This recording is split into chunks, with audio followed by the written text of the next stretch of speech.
John 15:1-8.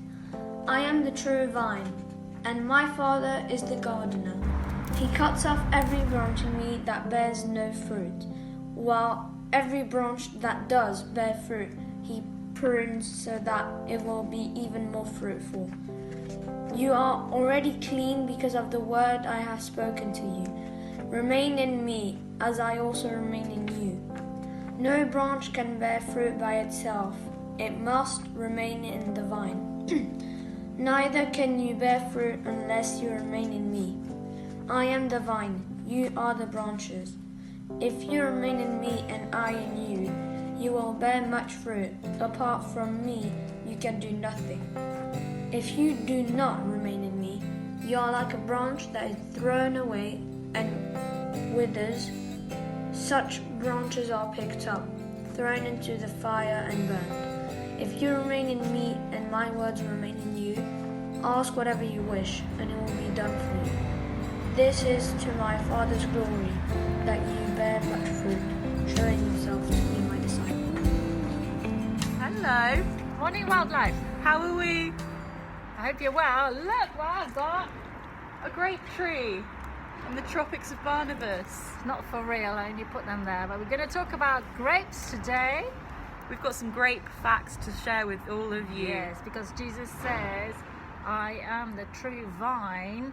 And on vines, you've got grapes. So there. Fancy that. I didn't know they grew on vines. Did you know that grapes are actually berries? Yeah, I heard that. I also heard that they're 80% water, but when they're dried into raisins, they only have 15% water. Did you know what you can make out of grapes? Wine, raisins, grape juice, yum, vinegar, ooh, didn't know jelly, that. Yum, jam, grapeseed oil. It's very good for you. Didn't know about that. Did you know how many grape varieties there are?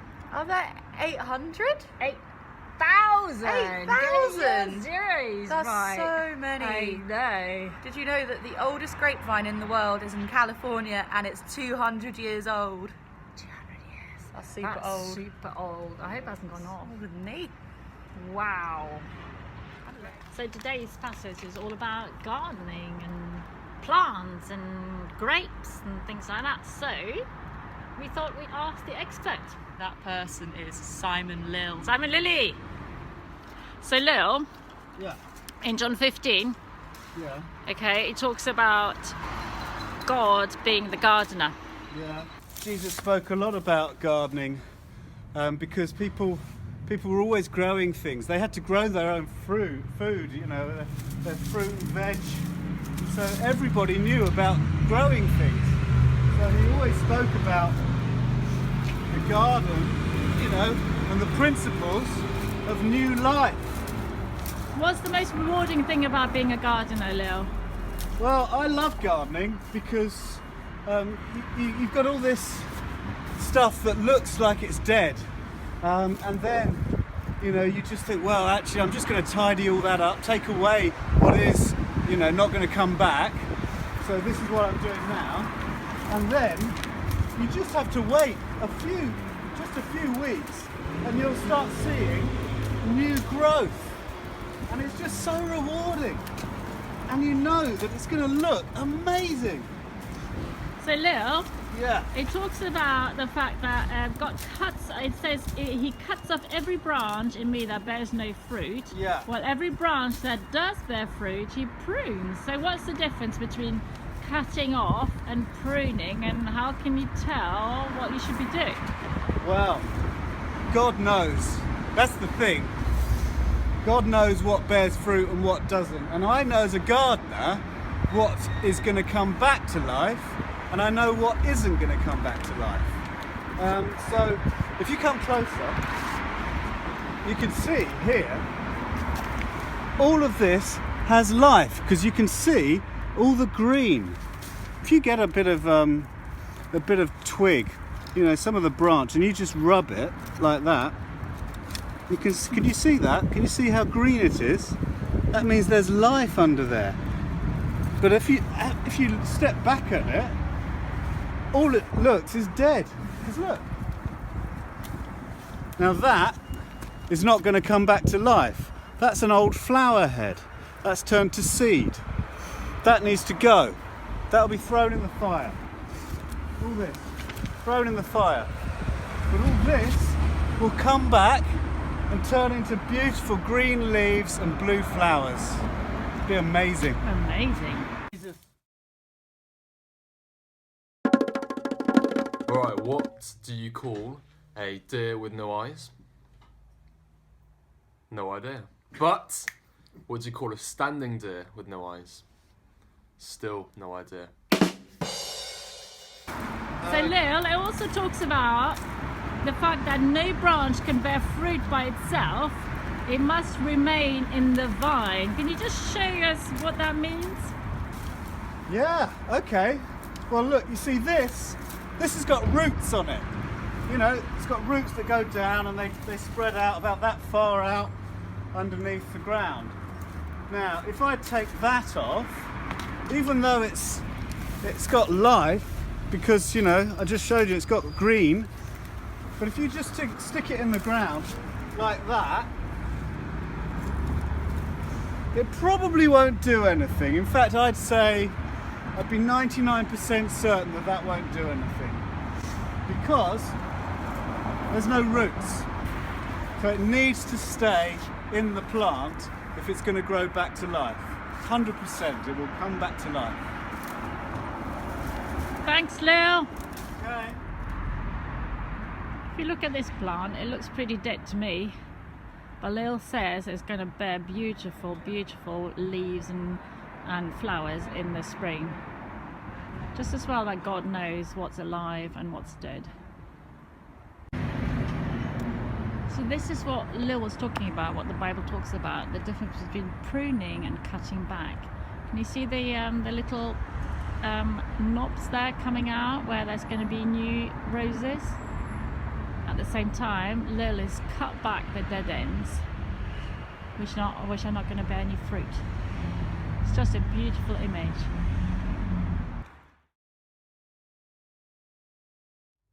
What did the grape say when the elephant stood on it? Nothing. It just let out a little whine. So what we've got now is a parable that Jesus told about a vineyard owner and some strange things that he did when he needed some help. Yeah, I mean, it seems mega unfair. Some of these people worked all day in that vineyard, and then these geezers turn up in the last hour or two. What do they get the same pay? It's like they could have just turned up in the last minute and got the same pay. What's the point in that? Yeah, let's watch it, see what you think. For the kingdom of heaven is like a landowner who went out early in the morning to hire workers for his vineyard.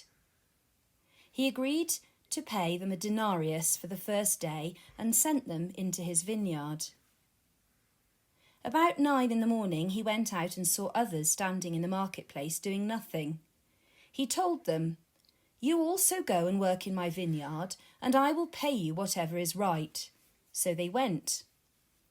He went out again at about noon and about 3 in the afternoon and did the same thing. About 5 in the afternoon he went out and found still others standing around. He asked them, "Why have you been standing here all day long doing nothing?" "Because no one has hired us," they answered. He said to them, "You also go and work in my vineyard." When evening came, the owner of the vineyard said to his foreman, "Call the workers and pay them their wages, beginning with the last ones hired and going on to the first." The workers who were hired about 5 in the afternoon came and each received a denarius. So when those came who were hired first, they expected to receive more. But each one of them also received a denarius. When they received it, they began to grumble against the landowner. "These who were hired last worked only 1 hour," they said, "and you have made them equal to us who have borne the burden of the work and the heat of the day." But he answered one of them, "I am not being unfair to you, friend. Didn't you agree to work for a denarius?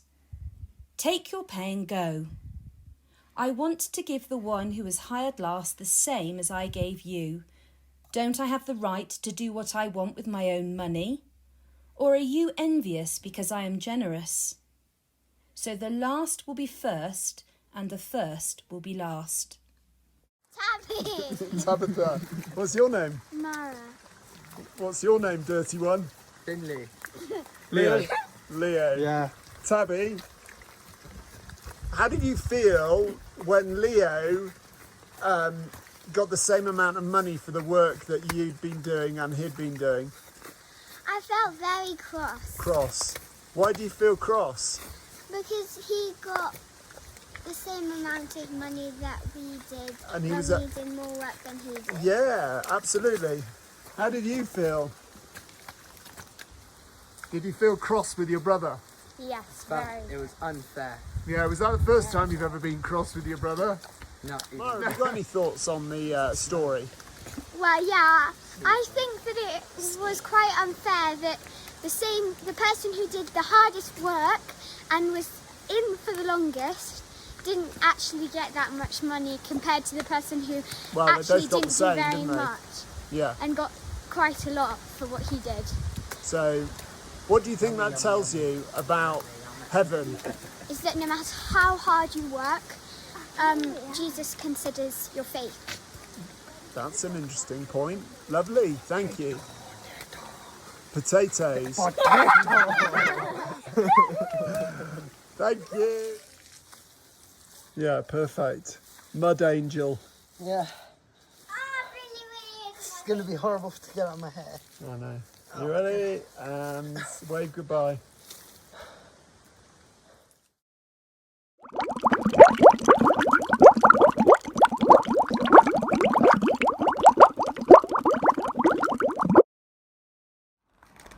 So Yvonne, what did you think of the story? I thought it was very revealing because Jesus doesn't think about these things the way we think about it. We think about it as a bit unfair, but actually we don't know why someone turned up late to work at the vineyard. But the important thing is he's included, a bit like a party where you can turn up any time because maybe you didn't know there was the party going on, but actually you can still have a great time. So you could think of it as being unfair, but you could also think of it as being incredibly generous. Depends on which way you look at it, whether you look at it like this or like this. Let's have a grape. Have a few. And generous. Your challenge this week is to get lots of vitamins and make a nice tasty fruit salad and put some grapes in it. There we go. So I was having wine with my wife and she said, I love you so much, you know, I don't know how I could ever live without you. Did she? So I said, is that you or the wine talking? And she said to me, it's me talking to the wine.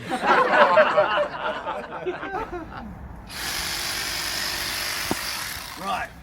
Now, I'm telling you, Jesus, he knew all about what has life and what doesn't, okay? Now, some things need to be cut away because they have no life. And I'm going to show you just what needs cutting.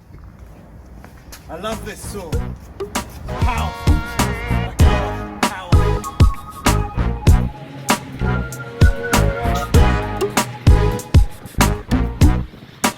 You see this tree here, well, it was a shrub called a pyracantha, and it's dead. And it's been sitting there for ages. You may have noticed it. You may have thought, why is there a dead bush in there? Well, it's got spikes and it's horrible. It's got no use. Now I'm going to cut it away, and it's going to make room for new growth. It's going to be amazing. Oh, there's actually some life here. Some of it's got life. Some of it's still alive. Look, can you get closer, Yvonne? Look, some of this is still alive. So I've got to be careful here because I want to cut what's dead and I want to leave what's alive.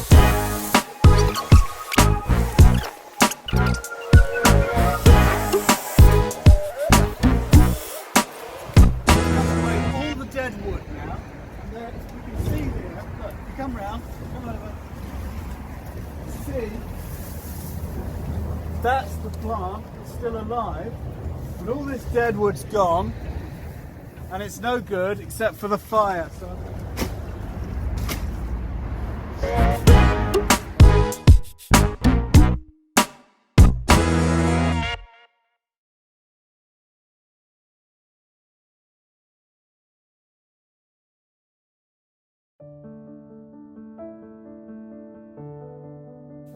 Hi, I'm David. Hi, I'm Tanya.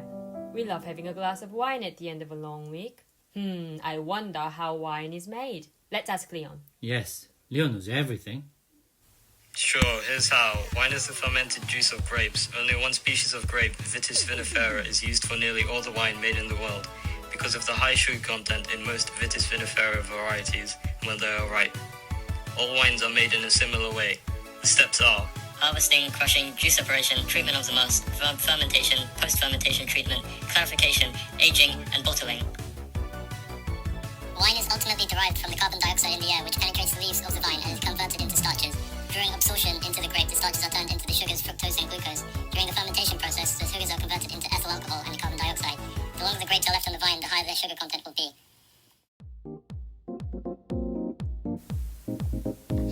Okay, let me make it easy for you. First, you pick the grapes from trees that grow on the right kind of soil, depending on what kind of taste you want in the wine.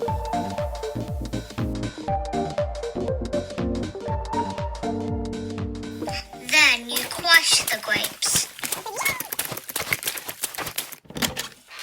Put them in the barrel.